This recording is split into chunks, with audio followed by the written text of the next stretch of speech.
We want to frame the story completely from A to Z. Going to school, getting ready for college, playing sports, and having my friends, and by the time my senior year rolled around, that was awful. The answer isn't going to come from government. It's going to come from a community working together, families working together, organizations working together in a coalition to educate and to intervene so that ultimately we save lives. We have personal stories of recovery and loss that are part of this entire picture.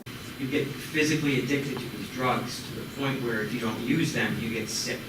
And by sick, I don't mean like you have a cold. I mean like you literally want to die. The best way to explain it is the flu times 100, coupled with severe body aches. Every bone in your body hurts. It is beyond awful.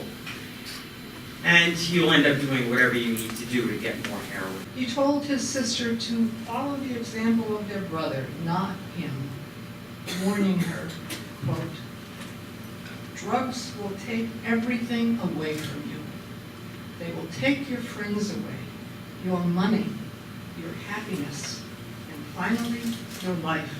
I've heard some people, a couple of people in different towns saying, "Oh no, there's no way that heroin is here. We don't have that problem." And it's not true. It's not true. Absolutely not true. This stuff is everywhere. Our country's flooded with heroin right now. It is literally everywhere.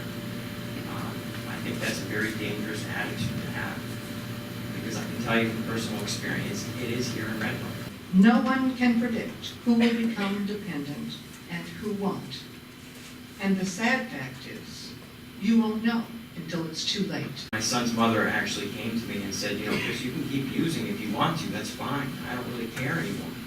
But you're not going to see your son if you do. And I went home that night and thought about that all night long.